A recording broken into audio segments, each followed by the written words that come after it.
So today I'm going to discuss adrenal insufficiency, so called as Addison's disease. See, when we say about Addison's disease or adrenal insufficiency, it may be either acute or chronic. Acute because of some hemorrhage, some trauma, because of some surgery, okay, or chronic because of use of autoimmune etiology, because of use of some drugs. Or adrenal insufficiency can be classified as primary, secondary and tertiary. Primary, the problem is within the gland itself, like so-called as the classical Addison's disease, okay, or the problem will be in the pituitary, we call it as secondary adrenal insufficiency, or the problem will be in the hypothalamus, we call it as tertiary adrenal insufficiency. Remember, the most common cause of adrenal insufficiency in India is tuberculosis, and the most common cause of adrenal insufficiency in the world is autoimmune adrenalitis, okay, autoimmune etiology. So coming to the pathophysiology of Addison's disease, remember what happens in Addison's disease. MGS, mineralocorticoid, glucocorticoid, steroids are not produced by the adrenal cortex. No glucocorticoids, the patient will present with hypoglycemia. No mineralocorticoids, so the patient will present with hyperkalemia and hyponatremia. Okay, there is loss of sodium and retention of potassium.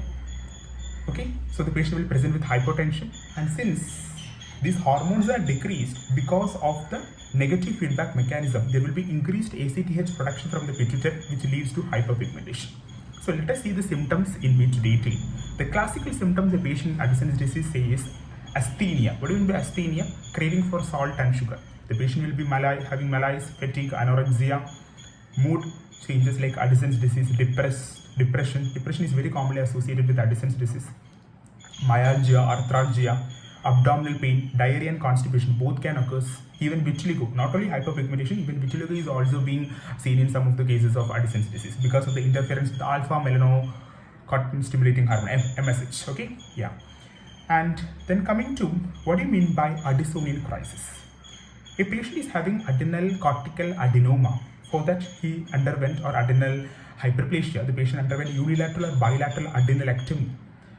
After that, within 7 days or 7 to 14 days, the patient present with acute abdominal pain with intractable vomiting, hyperkalemia, severe metabolic acidosis, eosinophilia, okay, hypotension, hypoglycemia. Think about Addisonian crisis. Addisonian crisis is an emergency. Immediately you have to treat with IV what?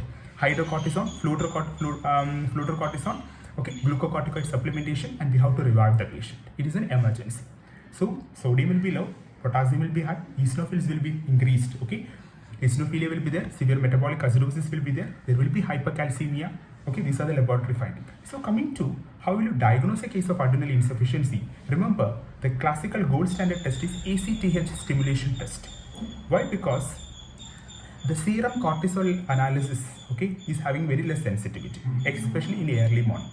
Okay, sorry, unless it is an early morning sample.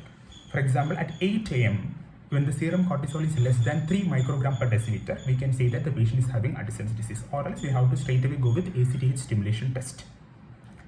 So coming to the treatment, as far as treatment is concerned, we have to replace with steroids, mineralocorticoids and steroids.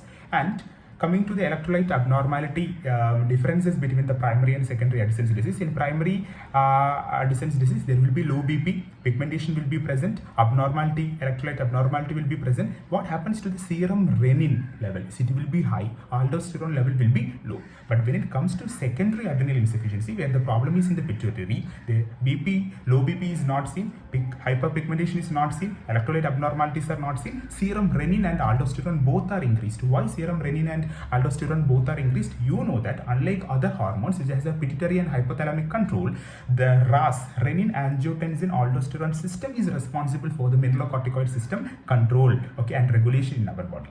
The pituitary is not going to control this. That is the reason in secondary adrenal insufficiency, the renin and aldosterone both levels are high, whereas in primary adrenal insufficiency, the renin is high whereas aldosterone is low because of the feedback mechanism. So these are the important points you have to remember as far as adrenal insufficiency and Addisonian crisis is concerned.